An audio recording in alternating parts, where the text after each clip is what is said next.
Well, this is episode, I guess 8, but part 2 with Jim Duckworth. Well, let's start off with, how'd you meet Paul Burleson, and you guys ever play together? Not formally. When I was a young guy, traveling with the Panther burns and stuff, my girlfriend managed an apartment complex in South Memphis, and she used to complain about this, what she called white trash family, the Burlesons. And I remember talking to him, and the young fellow, the young son, started talking about Uncle Paul. And I said, is your Uncle Paul Burleson who played with Johnny Burnette? Turns out he was. Wow. And they were having to keep him because he had a problem with alcohol. And so they'd have to babysit him on the weekends, and it was a real pain in the ass for him. So I started keeping him. And he'd bring him over to my house, my apartment, and we'd hang out with Uncle Paul like all day Saturday. Wow. And listen to records and watch videos and talk about Johnny Burnette and stuff. Yeah, that's pretty wild. So he wasn't actively playing at all, huh? Yeah, the Sun Rhythm section was about to come back. It hadn't at that point. Mm-hmm. A lot of the rockabilly guys at that time, I'm talking about 1981, 82, in Memphis, it hadn't really swept back. So they were playing catch-as-catch-can gigs. So you could see people like Smoochie Smith and Eddie Bond playing just gigs that no one was going to. They would call it like Rockabilly Barn Dance number 3 or something. And there would be next to no one going to these events. Okay. At that time, it picked up. With time. And what was Paul Burleson like off stage? Like personality? He was real sweet, real easy to get along with. Didn't mind talking about stuff. So, I had a bunch of questions. Right. I had a lot of questions. And he would talk about,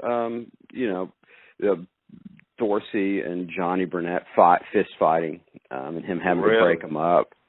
He said that they would be driving on tour, and they would get into it, and they just had to pull over and duke until they were done, and then he'd kind of pull them apart, and they'd travel on. Wow. Yeah. So you never met Johnny Burnette, huh? He died. No. Yeah, I don't remember what year he died in, but and did you ever cover Train Kept a Rollin'? Yeah. Well, we used to do it in the Panther burns. It was very different, though. The way they did it. Yeah. But yeah, I figured out his version from Rock and Roll Trio. Right. Yeah. His introduction's the best, and so I was meeting people like that locally. And like I met Charlie Feathers a few times, which was really always extremely interesting because he was kind of a loose cannon kind of. He was just not he was an iconoclastic person. I guess that's what I'm trying to say. He was not like anything you would expect. But I first went over to his house after we recorded Behind the Magnolia Curtain because Gus wanted to see what Charlie Feathers thought about it. Mm-hmm. And Charlie Feathers liked certain parts, but not the whole thing. And then years later, some friends of mine from Boston came to town to do a movie, and they'd scheduled an interview with him. I just tagged along, but it turns out they wouldn't talk. Charlie Feathers wouldn't talk to them. He'd only talk to me, so I had to conduct the interview. I have no idea if that ever made it into a movie or not, a doc or anything. Oh, okay. And did you ever make any videos with the Panther Burns when you were in the band? Not intentionally, no. Okay.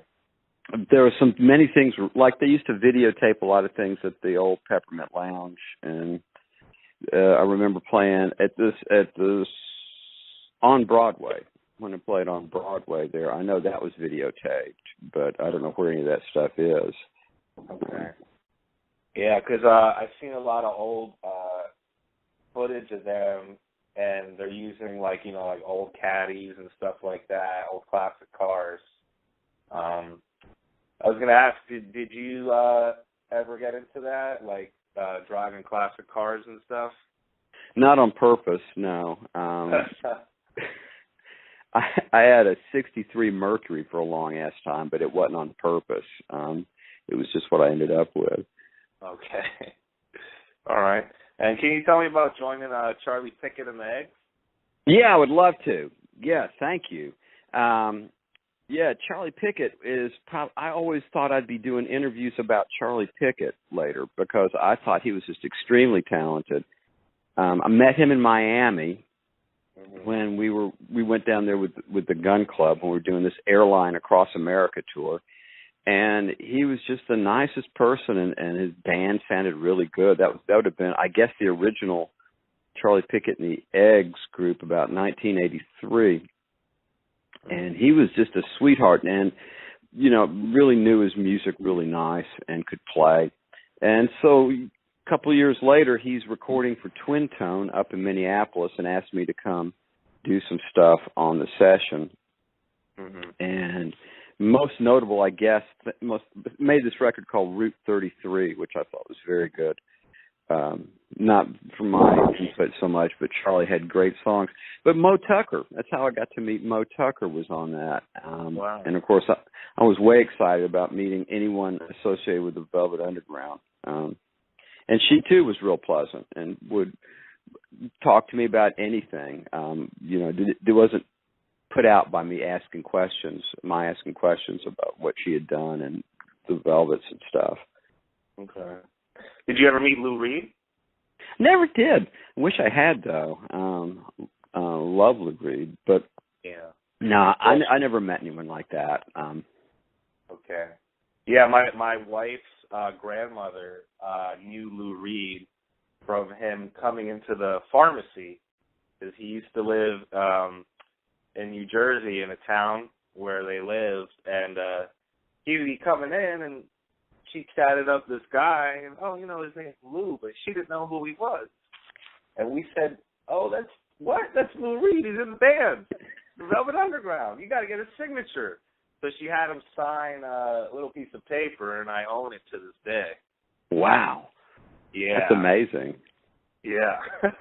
So, and what was Charlie Pickett like? Charlie Pickett's so pleasant. I've seen him in the last dozen years or so. I went down to Miami, and he's always the same. He's still making records. He still sounds great. Keeps it real rootsy. But he's probably the most pleasant person that I met in the music business. He doesn't have a lot of the sharper edges that people who play in the music business often get on their personalities, if you know what I'm trying to say. Right.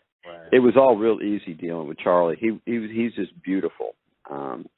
Can't recommend him enough. And to this day, we chatted up a bit on the Facebook from time to time. He just had a single come out with Peter Buck about Miami. The name of it's eluding me at the moment, but it's very good. I think it was sold on a download basis, and I think the money went for hurricane relief, if memory serves. Okay. And what were practices like with the Eggs? Well, I was never in that band. I recorded with them, and I played with them when they came through Memphis after that, but no, I was never really in the organization so much. Okay. I was an add-on. Okay. And what about the shows though? How were the energy? Were they wild? Did they get out of control? Yeah, I thought Charlie really knew how to put on a show. He still does to this day. Extremely talented. Always thought I'd be doing more interviews about him.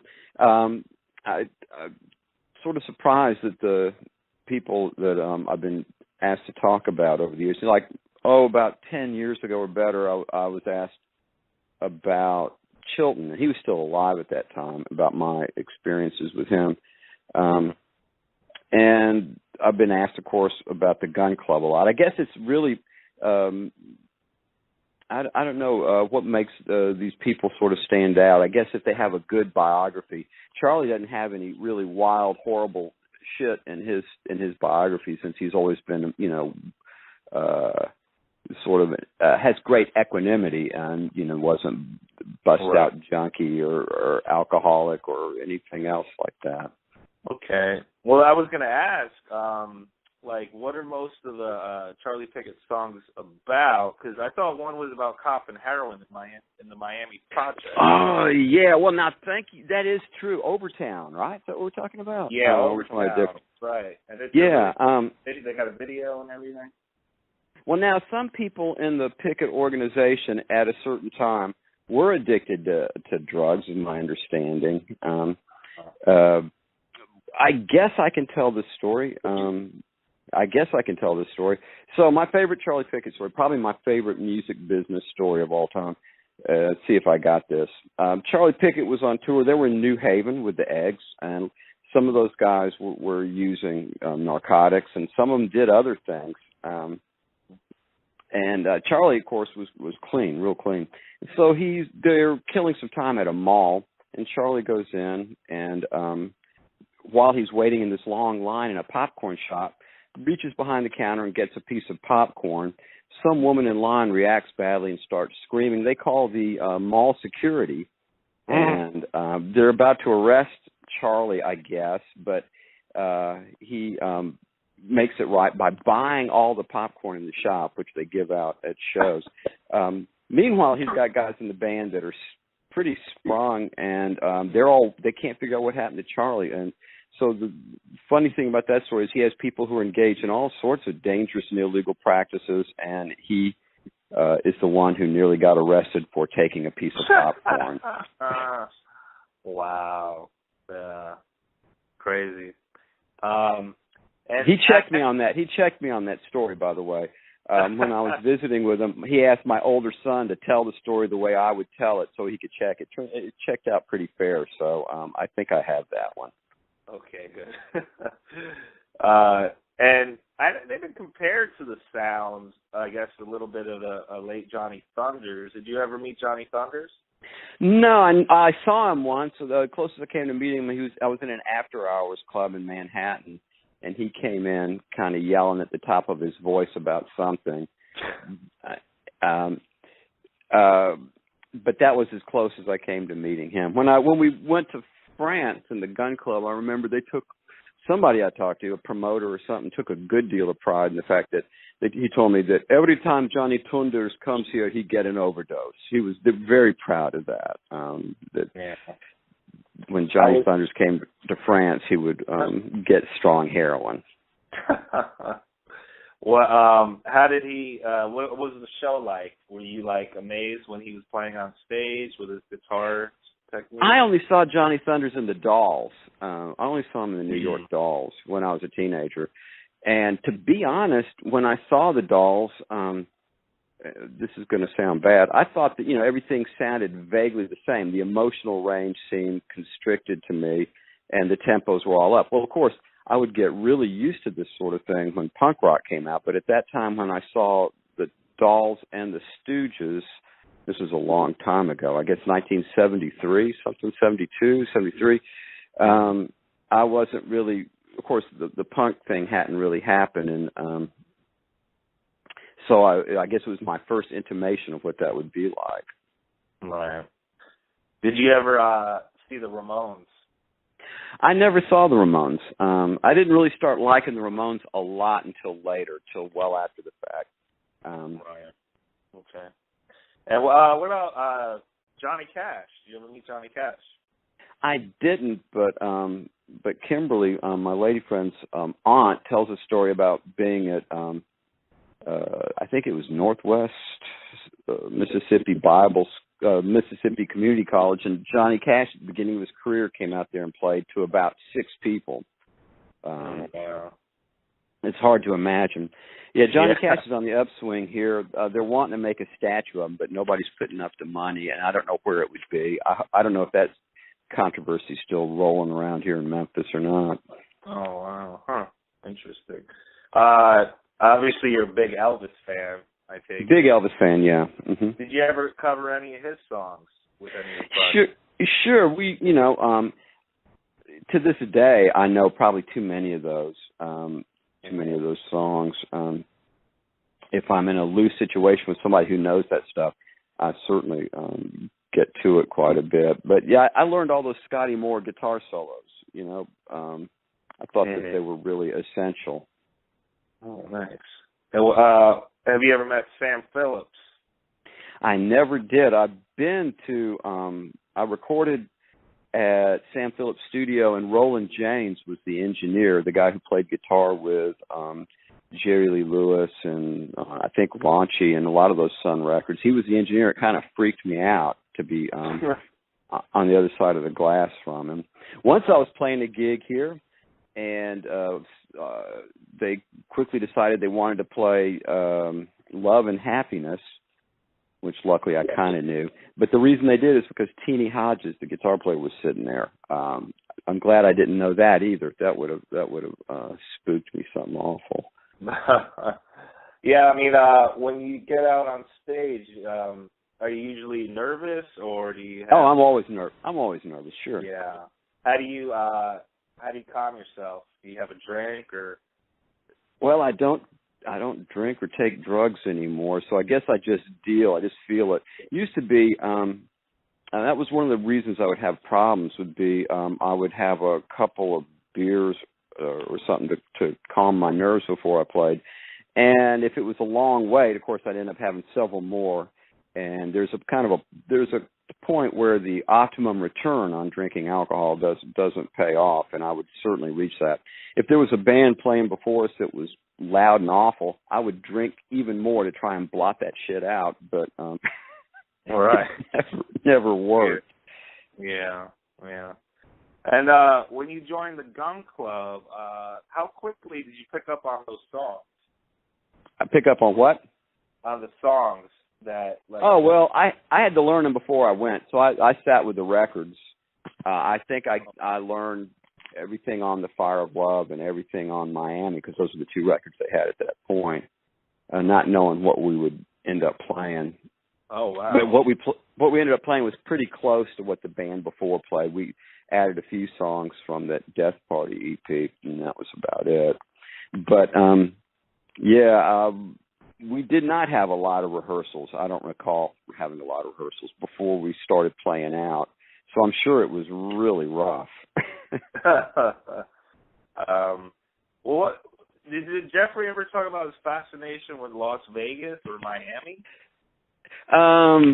I've been to both of those places with him, but he never really revealed much to me on that. Jeffrey, is like a creative person. He would get obsessed about certain things. Certain things stayed on with him. I think I can remember listening to television with him. He had the tape, that Roar tape, where they do Little Johnny Jewel for like 15 minutes, something like that. Okay. You know that one? And he would listen to that all the time. I think somebody in the band took it upon themselves to relieve him of ownership of that until the end of the tour. It would sort of disappear and come back. I remember that being one. Wow. Did you ever see him with any girls on tour? Oh, wow. Yeah, at one time he had the young lady who did the artwork ended up doing the artwork on Death Party was hanging out with him, but they weren't like a thing. They weren't like a couple. It's hard to explain what that relationship really was. No, I never saw him really like engaged in a relationship with another person at any length. No. Okay. I did walk in on him jerking off one time. That's probably not something anybody wants to hear about. But I had to go back to the hotel room in Sweden one time unexpectedly, and there that was. I guess you didn't know how to lock a door, huh? Well, I think I might have had a key, but that was horrifying. Yeah. Oh yeah. Well, what about? I know you guys played with the Cramps, right? You opened up for them in Panther. Sure. Do you remember anything about their shows? Like sure, absolutely, yeah, absolutely do. Their shows would unfold the same way every night, and so after I saw them about 4 times in a row, or 5 times in a row, however many times it would have been that I would have seen them, there wasn't a lot of variety in what they were doing. Might seem pretty spontaneous when Lux would put the mic in his mouth and climb up on a PA speaker, but the show would remain pretty. The contour of the show remained pretty unchanged night after night, if I remember correctly. Yeah, and that was surprising to me. Okay. And back to the Death Party EP. I read somewhere that it was co-written by Jeffrey and members of the band Flipper. Is that true? Flipper. From San Francisco. I remember we used to do a shitty version of Sex Bomb. We didn't even do it right. We just kind of heard it and kind of started doing it. There are tapes of that floating around somewhere, but it was just because we happened to have heard it one night, and then we just started, without even learning it correctly, just started playing it. That's as close a connection as I can come up with for Flipper. Okay. And is it true that Chris Stein of Blondie? I read that he did some like strangling motions actually in the That's studio. true. Yeah. When he was sort of not in the studio when we did Death Party. He wasn't around I saw him at the beginning, then I saw him after all the instrumental tracks were recorded when it was time to do the vocals. And when we did Death Party, the song itself, Jeffrey did not want when we go into the studio, I asked him what he wanted. He said he wanted composed guitar solos. So I went home. Well, I went to where I was staying. I was staying with Jim Sklevunas in Hoboken. Through the great, he was extremely generous in that respect. And I figured out guitar solos for all those songs. And I came back, and when we were doing Death Party, Jeffrey says, fewer notes. And he didn't mean play it slower. He meant more sound, or at least that's what I took it to mean. Right. So I got a bunch of feedback and horrible screeching sounds, whatever I did on that thing. And when Chris Stein listened to playback, he was making strangling motions, like he was strangling someone in front of him. I guess that's what it made him think of. No, okay. Yeah, that is true. I saw that. Oh, okay, yeah. And how did you take that when he was doing that? Dude, nothing bothered me at that time. I could deal most easily with anything like that. I don't know. He seemed okay. You know, he seemed pleasant enough to me. He never said anything overtly insulting or anything to me. So I was good with it. I didn't take it bad. Maybe I should have, huh? But, hey, the instruments were recorded at that point. They were moving on to vocals. Well, it sounds great. So, and what went on in the studio when you guys were recording? Was there any weird rituals you guys were doing there before? You know, was there any what before we? Weird rituals. Did you do anything? Not that I'm aware of. Could have been. I'm trying to remember where we recorded that one. I think I can't bring that one back for me. New York, right? Yeah, it was in New York. I don't recall exactly where we recorded that. It's all kind of vague to me now. I'd say the record plant or something like that, but I do not recall at this point. I know Tower of Power was recording at the same time. Really? Or I think they were. So there was no like, let's go, get the same bottle of tequila every time we go to record. Well, I do think that Jeffrey had quit drinking or tried to quit drinking at one point, and Chris Stein told him that was before he cut the vocal tracks was the wrong time to quit drinking. Oh, wow. I remember that. And he was right, of course. Right. Well, I know there's an entire concert from Radio Geneva on tape. Sure. Did you ever contact the estate about releasing it? Absolutely. I would not have released it without having contacted the estate. Just a big believer in not, in doing that according to Hoyle. I got some sort of, I'm sort of in touch with Jackie Pierce on the Facebooks. But yeah, I definitely made sure that had the family's okay on that before I leased it, and then I sold the tape to, is it Sympathy for the Record Industry? Is that who did that? I'm not sure. And I traced down. I made sure that Dee and Patricia both got a third of that as well. Whatever little bit we made. Okay. Yeah, it was Sympathy for the record. And I was going to ask, are you still making royalties on Death Party? Oh, hell no. No, hell no. None of that stuff. I don't think I'm in the royalty game on that one. I've never received a nickel for that one. Like you were asking me about that Cherry Red video at the Hacienda, I didn't even know that had been released. I might have. Sometimes if I find out about something like that, I'll write them and say, hey, I'm on this thing. Could I get a copy?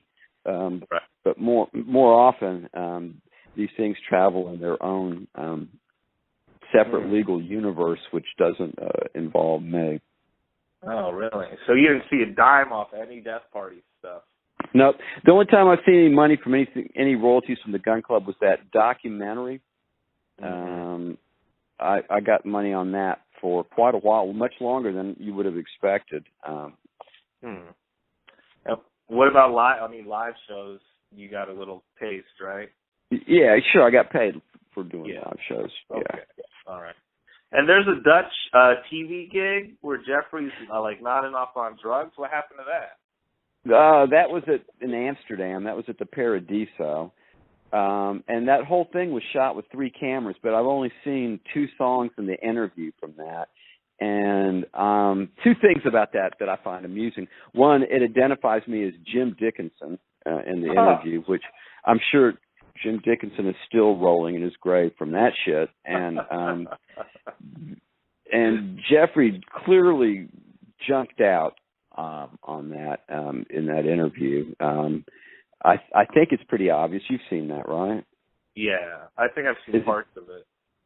Yeah, it's on the YouTube if you dig around. I'm a little annoyed, but I don't guess it comes across to the extent to which I thought it would. I was pretty annoyed being on camera while he was acting junked out anyway. Right. Mm-hmm. And so he was faking that he was junked out? Oh no, I don't doubt that he really was. I just wasn't. I was cleaning up at that point. Oh, right. I went through a couple of periods in the band where I quit doing everything. I'm sure it made me extremely difficult to deal with. I'm sure I was pretty inordinately bitchy and sensitive. Right. And God knows what. If I was in a band with me now when I was that age, if I had to deal with present day me had to deal with past day me, I would kill me for certain. All right, so we went from kicking you out to killing you now. I would kill me, yeah, most definitely. I'm sure it was extremely annoying. Did you ever read Jeffrey's book, Go Tell to the Mountain? I did. I read his book. I did not find. Well, Jeffrey tells a story. A lot of it, of course, is beyond my ability to comment on it because I only knew him in this one time window. I knew him for about 3 or 4 years, maybe not even that.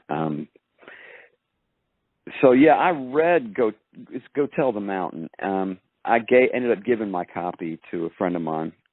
Mm-hmm. Mr. Jonathan Matthew Spooner, who expressed some interest in reading it, so I just sent it to him.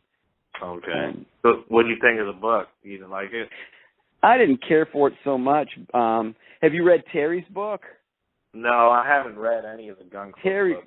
Terry Graham has a book that's just come out recently called Okay. Punk Like Me, and I can't recommend it strongly enough. It's extremely amusing, and particularly if you like those, the bags and the Gun Club and what have you, there is a world of insight in there for you. Okay. I know the Go Tell It to the Mountain. It's pretty rare, and I think it sells for like $200. Wow, I gave mine away. Could have made some money. Oh well. Did Jeffrey ever talk about being in love in that? Around me? In general, do you think he ever found love in his life, or? All I know is about his later life is what I've, probably the same things you've seen. He saw in an interview him talking about some female leaving him. I'm just not down with any of this though, and something to do with his knife. But it's hard. It's hard to know. Well, I mean, can you tell me a time when he pissed you off to a rage? Where I got that mad at him? Yeah. Probably shit. All I can remember now is annoyance. All that stuff is, when I look back on, we're talking so many years ago, 35 years ago, that it's hard for me to pull back any of the really strong negative emotions. Now I'm more inclined to laugh more. Like when I hear a recording and he's on stage rambling or something, now it sounds funny to me. And probably at the time, one of the things he used to do, all right, I'll tell you what he used to do that pissed me off. I'd worked with Alex Chilton, and I'd worked with some other people, and Jeffrey would do, Chilton would sometimes cue us on chord changes by putting the number behind his back. I remember that. We thought it was pretty funny. He thought it was funny, too. But Jeffrey would actually shush you on stage. And I thought that was horrible form. That used to bug me. Yeah. He would shh me on stage, and I always thought that's bad form.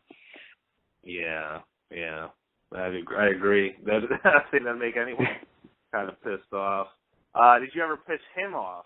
I'm sure. Oh God, yes. Oh God, yes.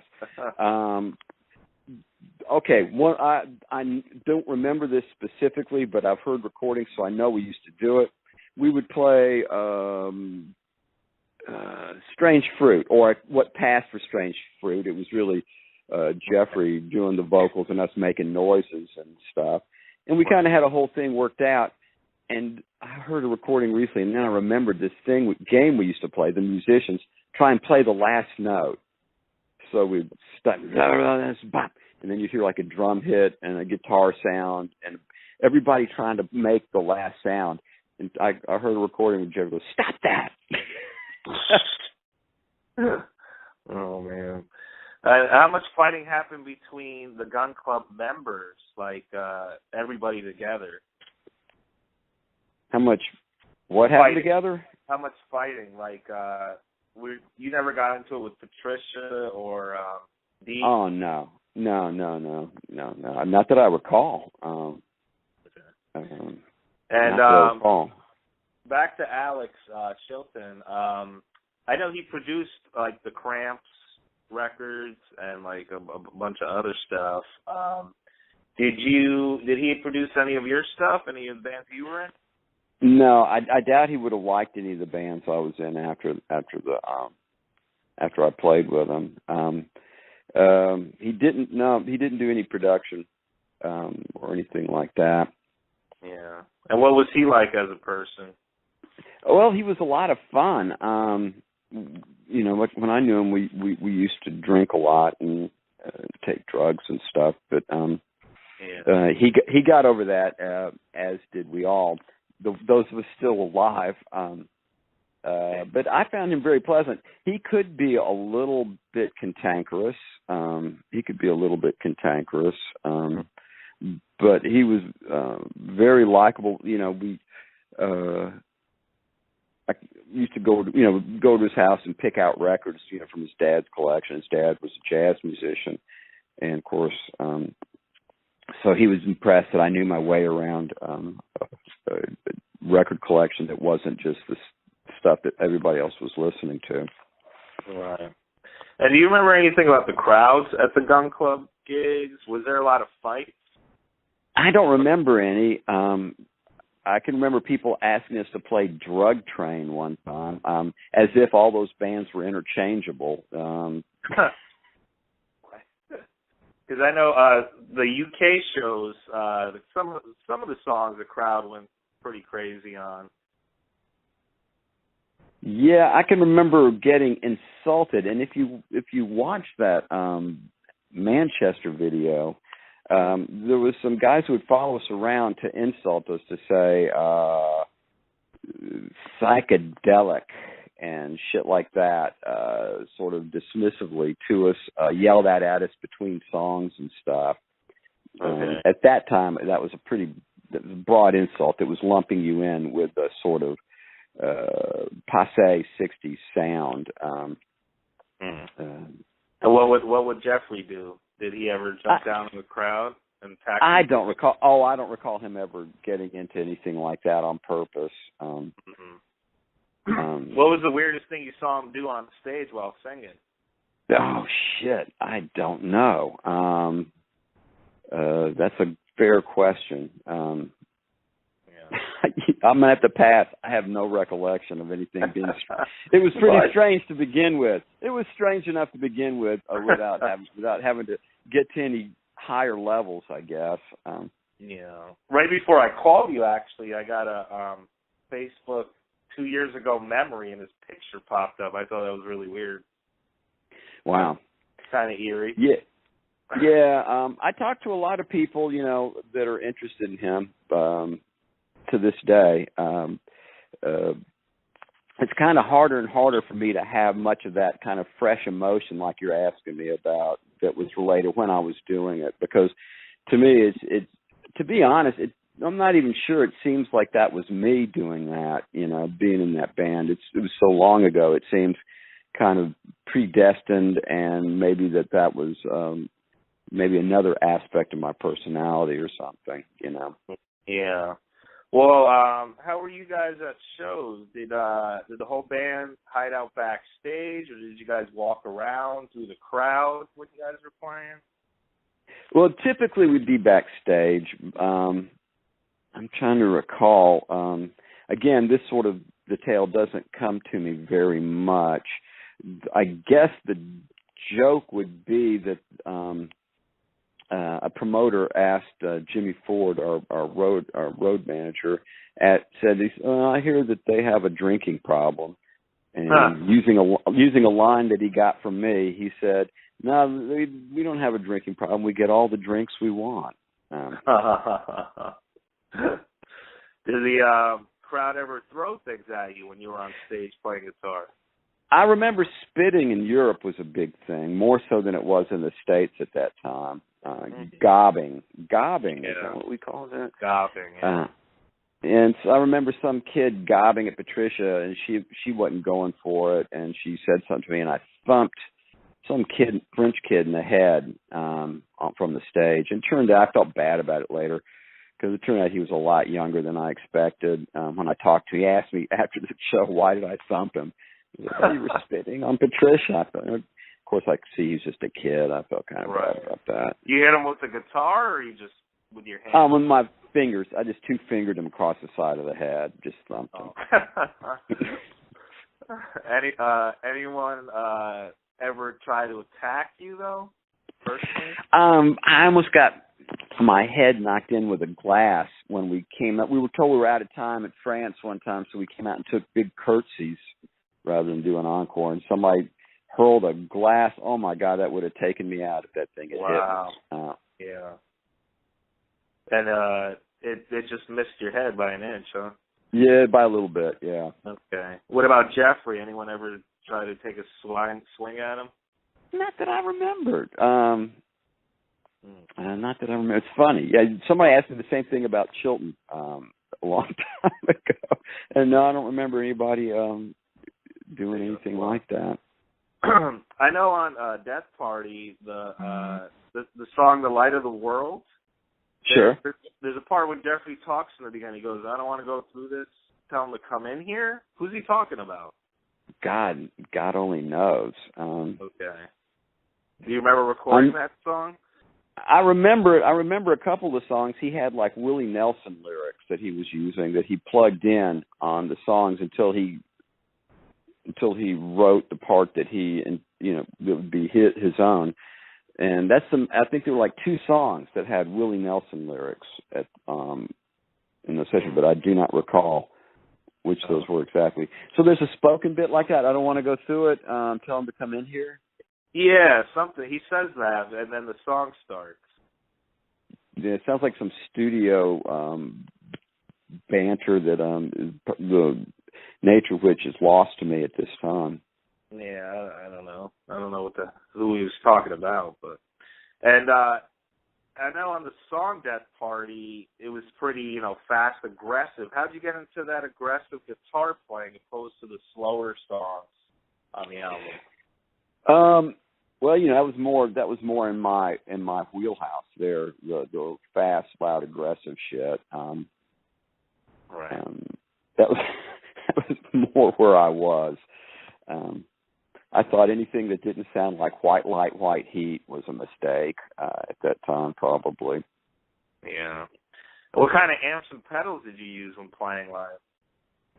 Played a Gibson 175 that I'd had for a few years at that point, which is a big hollow body Gibson, and a Fender Twin Reverb, and an Ibanez, I want to say Tube Screamer. Is that what those things are called? It was a green Ibanez overdrive box. Well, I don't remember what it was called now, but it was real common at the time. People used those. Yeah. Okay. And how many roadies did you guys have? Zero roadies. Oh, okay. Were you pretty stressed out on tour? You smoked cigarettes back then, didn't you? Yeah, I used to smoke and drink and stuff like that. So yeah, the main thing was there was a lot of dead time, as you can imagine.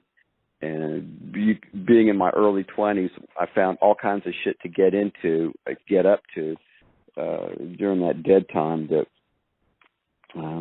probably seems like a horrendous mistake now. No. Yeah. Did you guys get any groupies? Yeah.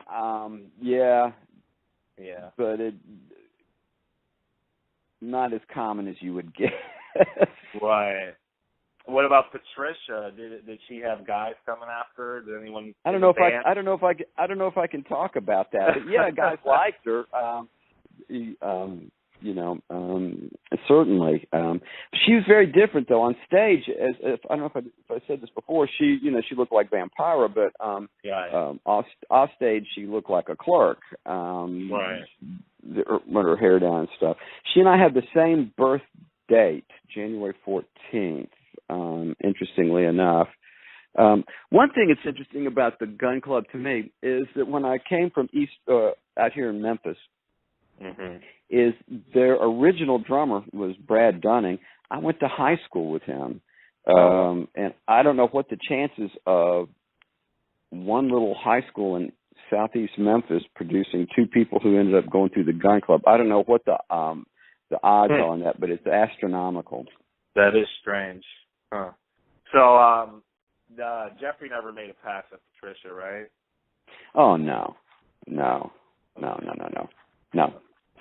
After you left Gun Club, Jeffrey went back on guitar, right? Kid Congo came in. Why do you think it took 2 of them on guitar to equal your dynamic guitar playing? You got me there, but that's what Jeffrey said. According to the interviews I've seen, he felt that it took 2 guitar players. Yeah. Well, and then I don't know if it's true, but I read that you were offered a chance to rejoin Gun Club when they came back from Australia. Is that true? That is true. Okay. That is true. And my problem was same problem that Terry had is we couldn't get them to say what we were before we would get on a plane to go literally halfway across the world. to say what we would be making. They just would not. They wouldn't say what the payment would be. And I think we talked about this before. Yeah. Okay. So, I mean, people say that was the best lineup of the Gun Club. Some say. Huh. I guess you still didn't trust the money thing. That was pretty much it, right? Yeah, the money thing was because Jeffrey just didn't give a fuck. He lived at home with his mother. Right. I did not live at home with my mother, nor did Dee, nor did Patricia. So it was a little different for us, you know. Right. Yeah. But to me, the best version of the Gun Club was the one before I joined. I really liked the one with Rob Ritter and Terry Graham and Ward Dotson. I thought that was really an outstanding band. Yeah, that was a good lineup too. And what bands open for you guys usually when on tour? Whoever, usually somebody local, right? Somebody local usually. Okay. Did you guys ever have any competition with other bands or any problems? Well, when we were touring England with the Sisters of Mercy, it got a little competitive. They stomped our ass in in Leeds, or wherever the fuck it is they're from. They all came out in dresses and stuff, and they really pulled house. And it looked like they were getting the upper hand on this thing. But I think it was the next show. It turned around for us quite a bit. Okay. And what about your other bands like Panther Burns? Was there any competition with anyone else? Not that I'm aware of. Probably. Nothing that I'm aware of. That's a whole nother story. All right. What's your top 3 guitar players? Oh shit, I don't know. Usually when somebody asks me that, I'd say Freddie Green, Peter Green, and Freddie Green, Peter Green, and Grant Green. But that's just a flippant answer. All right. And they're just blues guitarists, right? One of them, Freddie, and then Peter Green is a blues guitar player. He was the original Fleetwood Mac guy. I still listen to him. He still sounds great. I don't know who my top 3 would be. I guess Charlie Christian would probably be in there. I still like Freddie King a lot. I listen to him a lot. Right.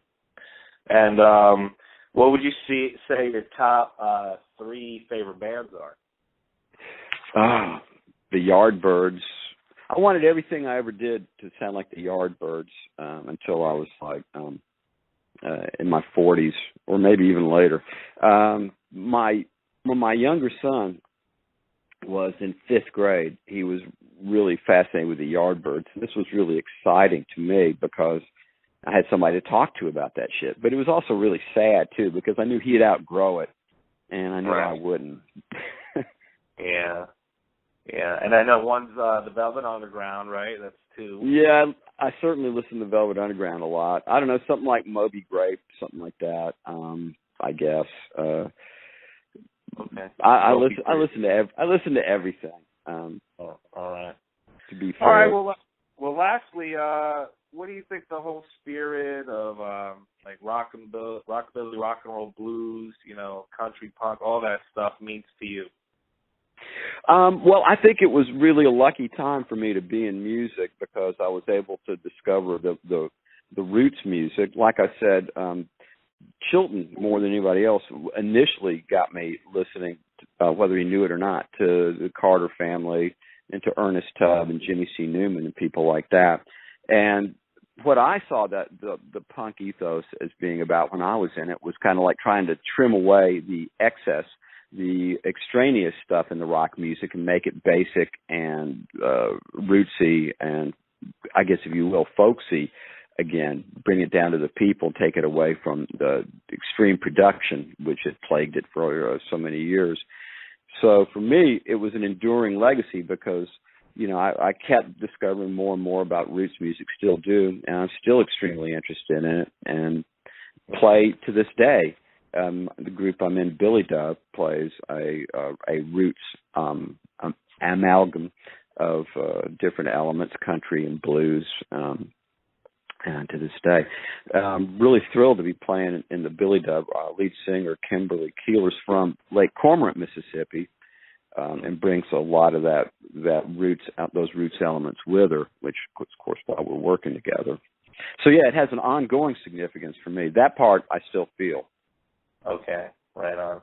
And do you have any last words for part 2 of this interview? I calm the fuck down, I guess, still. I don't think I can top that. I think that'll just have to go.